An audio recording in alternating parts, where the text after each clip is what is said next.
And yes, indeed, He's the river that never runs dry. Pray Odede, getting us to 20 minutes after 6 in the PM. Time now for the Full Tank Devotion. And as always, we are live on Facebook, on YouTube, and on X at Hope FM Live. Today I want us to talk about the benefits of His presence, the benefits of the presence of God. And kama kawaida, team online, you can tell me whether I'm audible na kama picha iko shwari. All right? I want us to read from the book of Exodus chapter 33. Exodus chapter 33 from verse 12. Then Moses said to the Lord, "See, you said to me, bring up these people, but you have not let me know whom you will send with me. Yet you have said, I know you by name, and you have also found grace in my sight.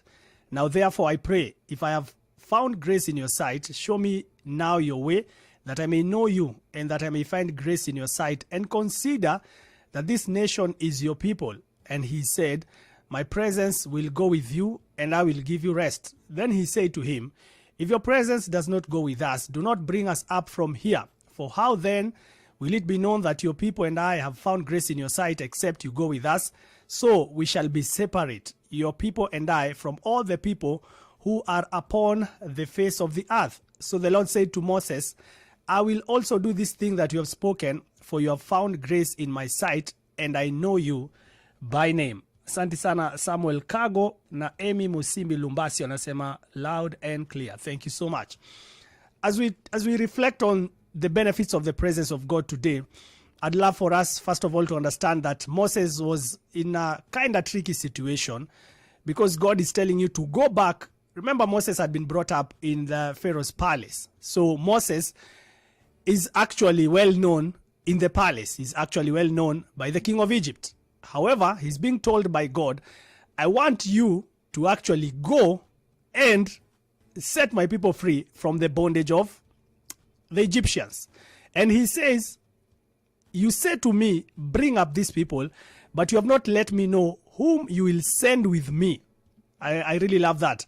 Moses was a serious intercessor. And actually, for anyone who bears the name intercessor, it's really about negotiating with God. Remember Abraham actually interceding for Sodom and Gomorrah. It's really just presenting your case before God or the case of others. And for an intercessor, mostly presenting the case of other men and women or even a nation before God.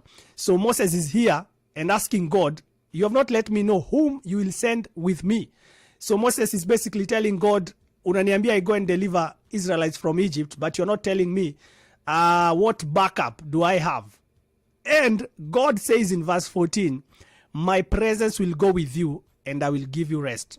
What a beautiful thing to have God as your backup, to have God as your backing. You want to venture out into some business, and you haven't asked this question like Moses asked, "But you have not let me know whom you will send with me." Right? He goes ahead to tell God, "Yet you have said, I know you by name, and you have also found grace in my sight."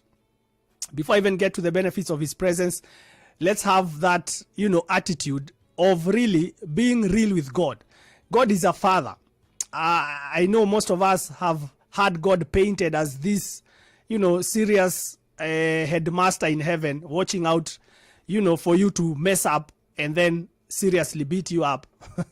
However, God is a father. He's the one that says in the book of Isaiah, "Come, let us reason together." He is a father. He's the one that is actually ready with open arms to hear you out. In the book of Isaiah also, I believe that he says, "Present your case before me." Bring your strong reasons. Actually, another version will say. Let me not go into that. But then God says that my presence will go with you and I will give you rest. Moses goes ahead to say, "If your presence does not go with us, do not bring us up from here." How many of us can really say that concerning family? You probably want to get into marriage. You want to, start having children. You want to venture out into a certain business. You want to, move from one job space to the other. How many of us can really say that if I'm not going with God, I don't want to go? Let me remain in this position. Let me remain in this state. How many of us can say that? He says, "For how then will it be known that your people and I have found grace in your sight, except you go with us?" so we shall be separate, your people and I, from all the people who are upon the face of the earth. And we know from history, and even in the present, that indeed these are people that have God's hand on them. And I'll not go on that, right? If your presence does not go with us, do not bring us up from here. How many can say that? But verse 14 tells us the number one benefit of God's presence is that my presence will go with you and I will give you rest. Probably you are really struggling in that which you do and you feel like I'm not getting any kind of breakthrough. Could it be that you're not carrying the presence of God? I'm not saying that you can get opposition, that you cannot get opposition from the devil. I'm not saying that. There can be opposition. There can be resistance. But there is a form of, barricade. There is a form of obstacle that really shows that I think I do not have God with me in this. Take some time to interrogate yourself, your life, your faith journey, your business, and ask, do I really carry the presence of God in this? Psalm 114, as we wind up, Psalm 114. When Israel went out of Egypt, the house of Jacob from a people of strange language, Judah became his sanctuary and Israel his dominion.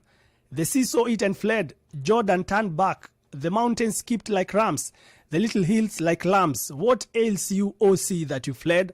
O Jordan, that you turned back? O mountains, that you skipped like rams? O little hills like lambs? Tremble, O earth, at the presence of the Lord, at the presence of the God of Jacob, who turned the rock into a pool of water, the flint into a fountain of waters. And I really love this psalm because it paints to us a picture of what was happening because Israel carried the presence of God. Judah became his sanctuary. I believe sometime this week or last week we were talking about high praises. Judah really becoming his sanctuary. God inhabits the praises of his people. So his sanctuary is praise, and Israel his dominion. So he was really in the midst of Israel. That prophet speaking in the book of Numbers said that the shout of the king is in their midst. They were carrying God. And when the sea saw that, it fled. Jordan turned back. The mountains skipped like rams. Speak to that mountain in your life and actually tell it that I carry the presence of God. It has to move from the way. Probably you're carrying you are facing a sea of pain, a sea of rejection. When you carry the presence of God, the sea sees you and flees. Mountains, probably you're facing a mountain of debt. Mountains skip like rams, like lambs. Sijui kama ushaiona mtoto wa kondoo. I don't know, Waswahili watanisaidia. Mtoto wa kondoo na Kiswahili anaitwa nini? How they skip around, right? Now you can imagine scripture painting this picture, the psalmist saying that the mountains skipped like rams. You probably have a mountain of debt. If you carry the presence of God, scripture says, verse 7, tremble, O earth, at the presence of the Lord, at the presence of the God of Jacob, who turned the rock into a pool of water, the flint into a fountain of waters.